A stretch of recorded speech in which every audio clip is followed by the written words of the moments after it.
शोभा के दो बेटे थे, रवि और विनोद। शोभा के दोनों ही बेटे गोरे और सुंदर थे, इसलिए शोभा चाहती थी कि उसके घर की बहू भी उनके बेटों की तरह गोरी और सुंदर आए। इसलिए शोभा अपने भाई से अपने बेटे रवि के रिश्ते की बात करती है। भैया, देखा ना तुमने अपने दोनों भांजों को? तुम्हारे दोनों भांजे कितने सुंदर हैं। अब तो उन दोनों की शादी की उम्र हो चुकी है। मैं सब समझ रहा हूँ बहना, तुम क्या कहना चाहती हो। मेरी मान तो तू अपने दोनों बेटों की शादी एक ही मंडप पर करा दे, तुझे एक साथ दो बहुएं मिल जाएंगी। काश कि मैं ऐसा कर पाती भैया, पर तुम्हें नहीं पता विनोद कितना नक चढ़ा है। उसने तो साफ साफ कह रखा है कि वो अपनी पसंद की लड़की से शादी करेगा। इसीलिए तुम ना सिर्फ रवि के लिए लड़की देखो। अब शोभा के कहने पर शोभा का भाई रवि के लिए विनीता नाम की एक बहुत ही अच्छी लड़की देखता है, जो कि शक्ल से काफी सुंदर थी और काफी पढ़ी लिखी भी। अब शोभा अपने बेटे रवि के साथ विनीता को देखने जाती है। विनीता को देखते ही वो पसंद कर लेती है। बेटा, तुम तो फोटो से भी ज्यादा सुंदर नजर आ रही हो।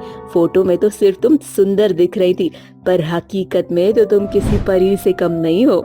ये तो आपका बड़प्पन और नजरिया है। हाय हाय, कितनी मीठी बोली है बेटा तुम्हारी। जितनी ही सुंदर तुम हो, उतनी ही सुंदर तुम्हारी आवाज। भाई, मुझे तो लड़की बहुत पसंद है। अब तो मैं चाहती हूँ कि जल्द से जल्द ये लड़की हमारे घर की बहू बन जाए।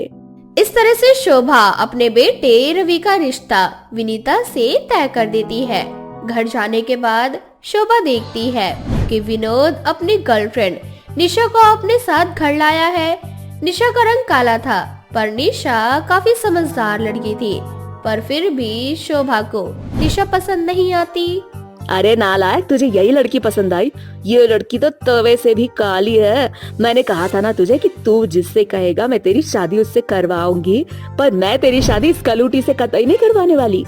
आपको हमारी शादी करवाने की जरूरत भी नहीं है। मैं जानता था कि आप निशा का काला रंग देखकर उसे इनकार कर दोगी, इसलिए मैंने निशा से पहले ही शादी कर ली है। अब मर्जी आपकी है, आप दुनिया की नजरों में मेरी शादी दोबारा निशा से करवाओ या मत करवाओ, पर निशा इस घर की बहू बन चुकी है। अब आप लोगों के ताने सुनना चाहती हैं तो सुन लो कि शोभा का बेटा एक लड़की से शादी करके आ गया। हाय राम, मेरे तो भाग्य ही फूट गए जो मुझे ऐसी निकम्मी औलाद मिली। मैं तो कहीं मुंह दिखाने के लायक भी नहीं रही। अब ना चाहते हुए भी मुझे इस कोलूटी को अपने घर की बहू बनाना होगा। इस तरह से ना चाहते हुए भी शोभा अपने दोनों बेटों की शादी एक ही दिन करवा देती है। शादी के बाद शोभा अपनी बहू विनीता को बहुत प्यार करती है और उसका बड़े ही आदर सम्मान के साथ गृह प्रवेश करवाती है। तो वही बेचारी निशा दरवाजे पर ही खड़ी रह जाती है। निशा, तुम फिक्र मत करो। क्या हुआ अगर माँ ने भाभी का गृह प्रवेश करवाया और अंदर चली गई? मैं हूँ ना, मैं करूँगा तुम्हारा गृह प्रवेश। इतना बोलकर विनोद निशा का गृह प्रवेश करवाता है। गृह प्रवेश के बाद शोभा विनीता के साथ कुछ रस्म करती है, तो वही निशा को घर के काम करने को कहती है। हे भगवान, मैं अकेली जान बहुत ज्यादा थक चुकी हूँ। विनीता बहू, कल सुबह तेरा घर में पहला दिन होगा, इसीलिए तू जाकर आराम कर ले। और कोयले से काली निशा बहू, तू जाकर किचन में बर्तन धो ले। कल मेरी विनीता बहू की पहली रसोई है, याद रखना। ठीक है माँ, आप जाकर आराम कर लो। आप बहुत ज्यादा थक गई हो, सारी साफ सफाई मैं कर दूंगी। अब शोभा अपने कमरे में आराम करने के लिए चली जाती है और निशा ससुराल में आते ही घर के काम करने लगती है। अगली सुबह काली बहू और गोरी बहू की पहली रसोई थी, क्योंकि विनीता को घर का काम करना नहीं आता था, इसलिए वो किचन में बहुत ही परेशान हो रही होती है। तो वही निशा को घर के सारे काम आते थे और अपनी जेठानी को परेशान देखकर वो उससे कहती है, क्या हुआ दीदी, आप इतनी परेशान क्यों हैं? आपको तो खुश होना चाहिए, मुझे आपसे कितना प्यार करती है। इसी बात का तो डर है निशा। मैं जितनी सुंदर और समझदार हूँ, घर के मामलों में उतनी नादान। मुझे खाना बनाना नहीं आता, क्योंकि मैंने अपने मायके में कभी भी घर का कोई काम किया ही नहीं। अगर माँ जी को ये बात पता चली तो पता नहीं क्या होगा। कहीं वो मुझसे नफरत ना करने लगे। आप डरिए मत दीदी, मैं हूँ ना, मैं करूँगी आपकी मदद।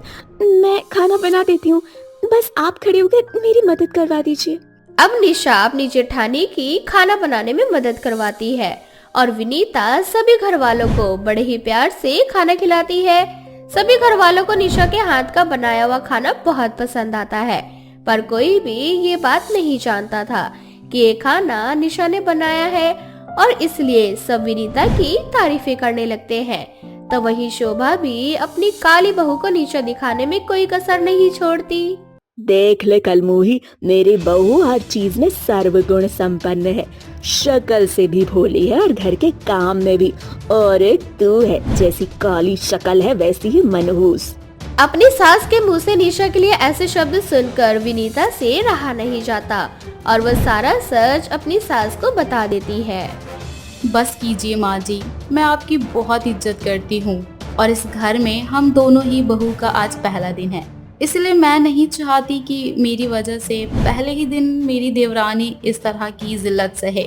ये सब कुछ मैंने नहीं, निशा ने बताया है।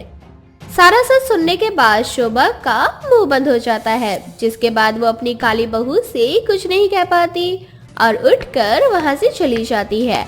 अब ऐसे ही कुछ दिन बीत जाते हैं और निशा के साथ रहकर विनीता भी घर के सारे काम सीख जाती है। निशा, मुझे खुशी है कि मुझे तुम जैसी देवरानी मिली, पर मुझे दुख इस बात का है कि मेरी वजह से ससुराल में तुम्हारा पहला दिन बहुत गंदा गया। पर दीदी, मुझे तो इस बात की बहुत खुशी है कि ससुराल में पहला दिन आपका बहुत अच्छा गया और माँ जी आपसे कितना प्यार करती है। काश कि माँ जी तुमसे भी इतना ही प्यार करती। निशा बहू, ये तेरी गलत फहमी है कि मैं इस काली परछाई को इस घर की बहू मान लूंगी। मेरा बस चलता तो इसका इस ससुराल में पहला दिन इतना बद से बदतर बनाती कि दूसरे दिन यहाँ रुकती नहीं, पर आज ये खड़ी है तो सिर्फ और सिर्फ तेरी वजह से। माँ जी बस भी कीजिए, किसी से इतनी नफरत नहीं करनी चाहिए। हम इंसान के रंग नहीं, उनका दिल देखना चाहिए। और कभी आपने निशा का दिल ही नहीं देखा। अगर आप इसी तरह से निशा से बात करती रही तो कहीं ऐसा ना हो कि आप अपनी प्यारी बहू को खो दें। भाभी, सिर्फ बहू को ही नहीं, बेटे को भी अगर माँ निशा के साथ इसी तरह से रही तो मैं अपनी निशा को यहाँ से कहीं दूर ले जाऊंगा। अपने प्यारे बेटे बहू की बात सुनकर शोभा डर जाती है और ना चाहते हुए भी शोभा को अपना नजरिया बदलना पड़ता है और समय के साथ शोभा अपनी काली बहू को भी अपना लेती है, जिसके बाद शोभा के घर में चारों तरफ सिर्फ और सिर्फ खुशियां होती है। पायल अपनी दो भाभी आरती और पूजा के साथ रहा करती थी। उसकी दोनों ही भाभी को मेकअप करने का बड़ा ही शौक था, क्योंकि पायल काली थी, इसलिए उसकी दोनों भाभी उससे नफरत किया करती थी और हमेशा उसके रंग रूप को लेकर उसे भला बुरा कहा करती थी। ऐसे ही एक दिन पायल अपने कॉलेज जा रही होती है, तभी आरती उसे मेकअप करता देख उसके ऊपर हंसने लगती है। कौवा चाहे कितना भी मेकअप क्यों ना कर ले, वो कभी हंस की तरह गोरा नहीं बन सकता। आप क्या कहना चाहती हो भाभी? मैं ये कहना चाहती हूँ कि तुम काली हो और हमेशा ही काली रहोगी। चाहे कितना भी मेकअप क्यों ना कर लो, तुम हमारी तरह कभी मेकअप नहीं कर पाओगी और ना ही हमारी तरह कभी सुंदर दिख पाओगी। अपनी भाभी की ऐसी बातें सुनकर पायल को बहुत गुस्सा आता है और वो जाकर अपना मुंह धो लेती है। कुछ देर बाद पायल खाने की टेबल पर आती है, जहाँ उसकी छोटी भाभी पूजा भी उसके रंग का मजाक बनाने लगती है। हे प्रभु, ये मेरे साथ कैसी नाइंसाफी है। एक तो मैं काली कलूटी, ऊपर से मेरे अंदर कोई टैलेंट भी नहीं है। क्या करूं प्रभु, मैं क्या करूं? प्रभु इसमें तुम्हारा कुछ भी नहीं कर सकते, क्योंकि प्रभु भी काले रंग के लोगों को बिल्कुल पसंद नहीं करते।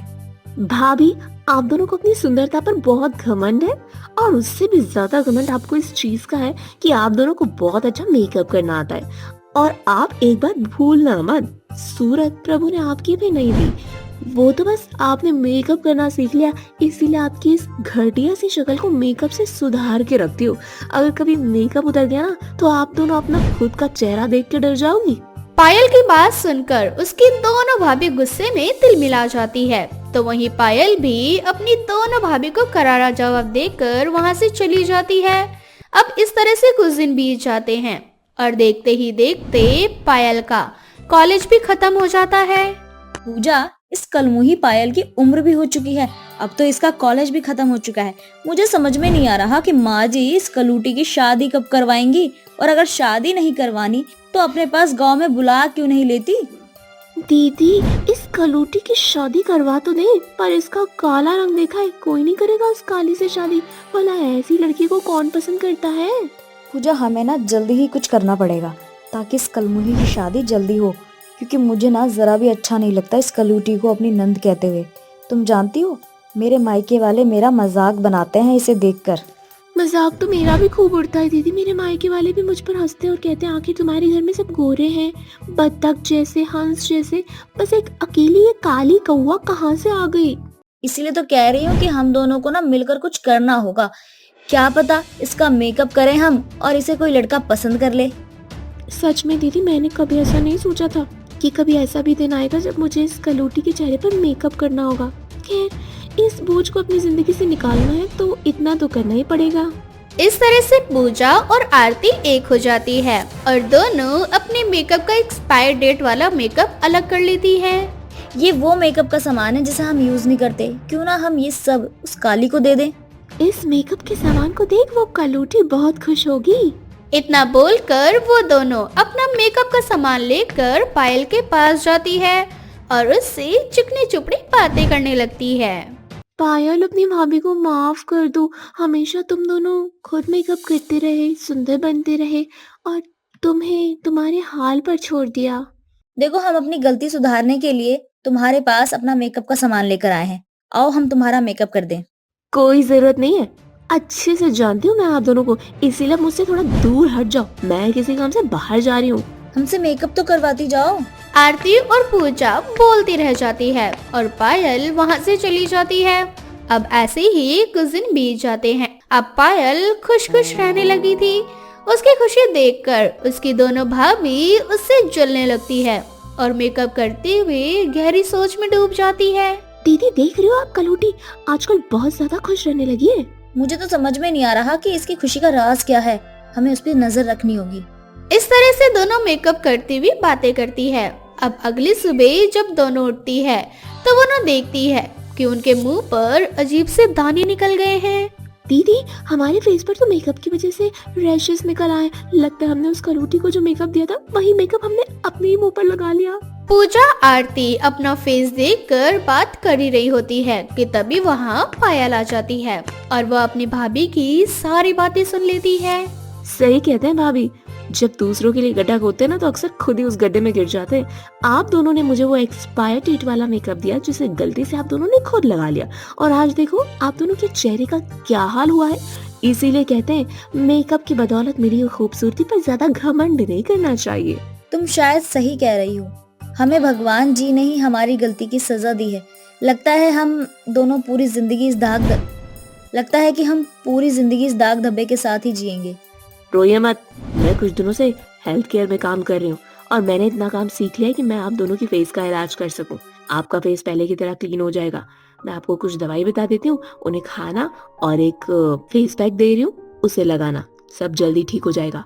और याद रखना, जब तक फेस पैक पहले की तरह साफ ना हो जाए मेकअप मत करना। इस तरह से पायल अपनी भाभी की मदद करती है और उसकी दोनों भाभी को अपनी गलती का एहसास हो जाता है। बहुत जल्द पायल को देखने वाले लड़के आ रहे होते हैं। पायल की सुंदरता को चार चांद लगाने के लिए उसकी दोनों भाभी उसका बहुत अच्छे से मेकअप करती है। वाह भाभी, आप दोनों ने मेरा मेकअप बहुत अच्छा किया है। सच कहूँ तो आज मुझे आप दोनों पर विश्वास नहीं हो रहा है कि मेरा मेकअप आप दोनों ने किया है। अब तुम्हारे साथ वो होगा पायल जिसके बारे में तुमने कभी सोचा भी नहीं था। देखना, हम तुम्हारी शादी वाले दिन तुम्हें इतना सुंदर सजाएंगे कि सब सिर्फ तुम्हें ही देखते रह जाएंगे। अब लड़के वाले पायल की सुंदरता देख उसे पहले ही नजर में पसंद कर लेते हैं। बहुत जल्द पायल की शादी वाला दिन भी आ जाता है और आज के दिन पायल का मेकअप उसकी दोनों भाभी ही करती है और इस तरह से पायल की मेकअप की खूब तारीफें भी होती है। वाओ पायल, आज तो कितनी सुंदर लग रही है। काली होने के बाद भी तो किसी हूर की परी से कम नहीं लग रही। पर तेरा ये मेकअप किया किसने है? तू जानती है मेरी एक फ्रेंड है, उसका बहुत बड़ा सैलून है। उसे ऐसे ही मेकअप करने वाली लड़कियों की जरूरत है। मेरा मेकअप मेरे उन दोनों भाभीियों ने किया है जो मेरे काले रंग से नफरत किया करती थी। क्या तू सच बोल रही है? अच्छा, क्या तेरी भाभी सैलून में काम करना पसंद करेगी? अरे यार, मेरी तो दोनों भाभियां कब से नौकरी की तलाश में, भला वो इतना अच्छा मौका हाथ से थोड़ी जाने देंगी।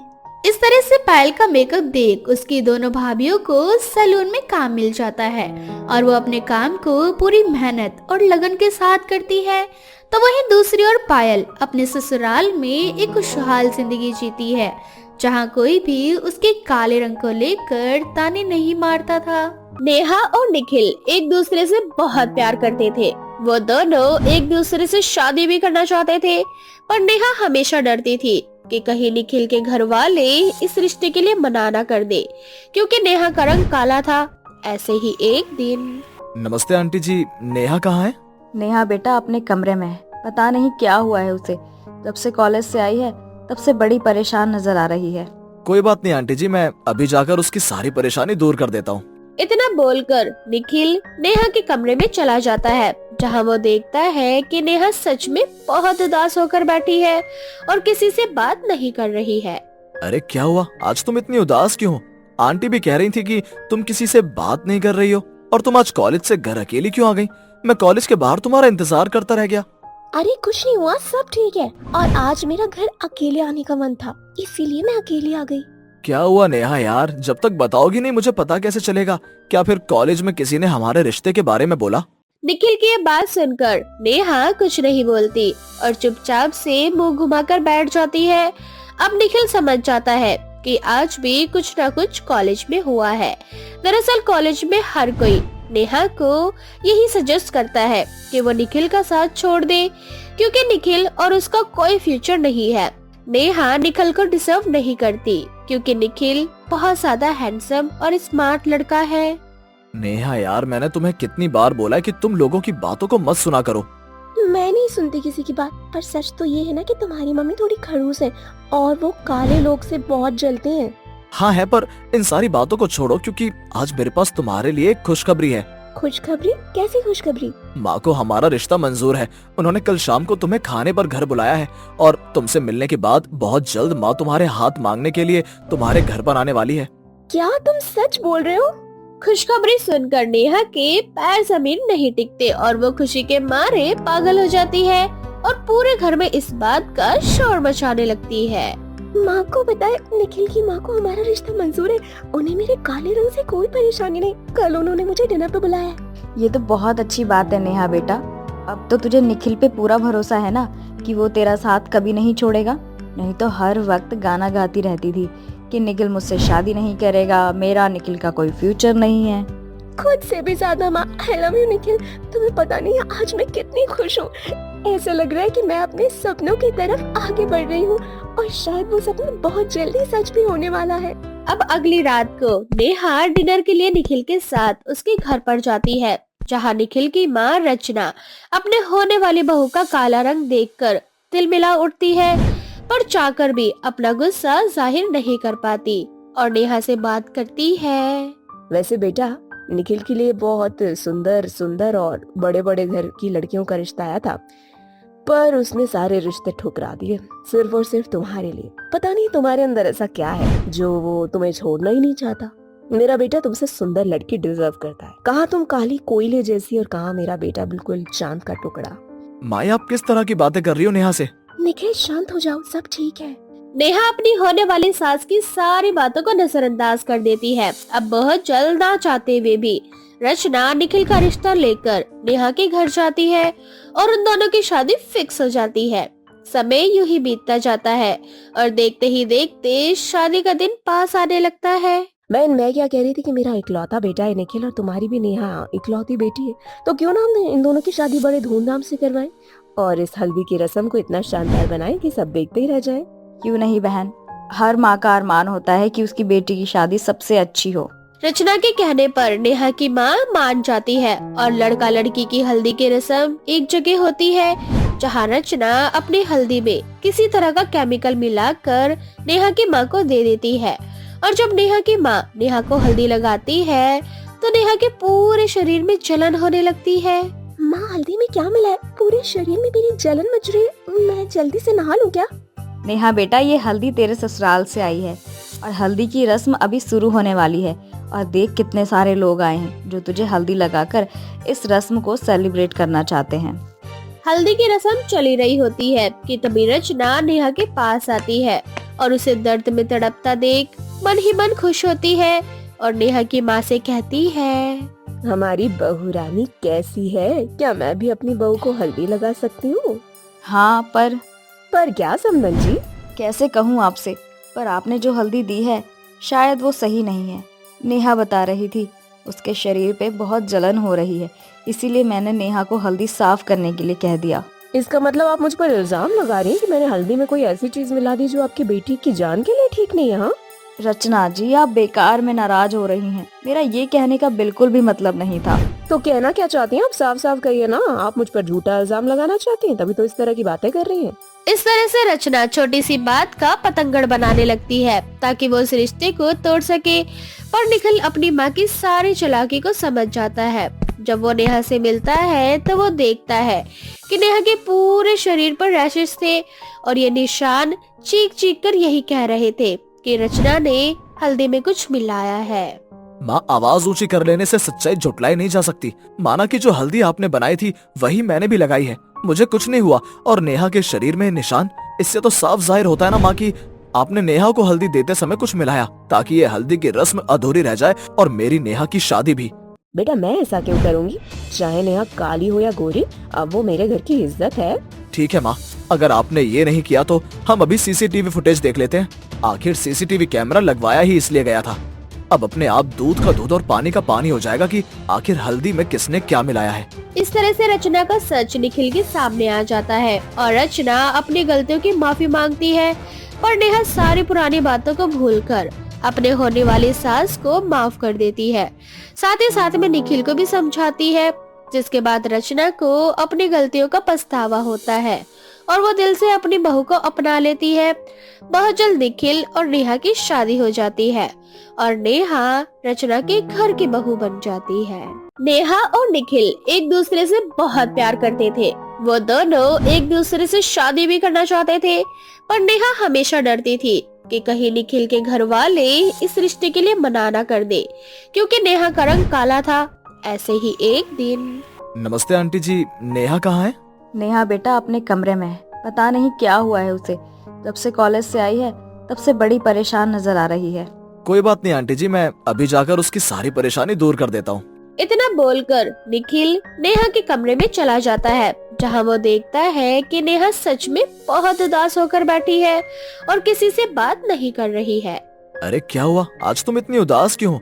आंटी भी कह रही थी कि तुम किसी से बात नहीं कर रही हो। और तुम आज कॉलेज से घर अकेली क्यों आ गई? मैं कॉलेज के बाहर तुम्हारा इंतजार करता रह गया।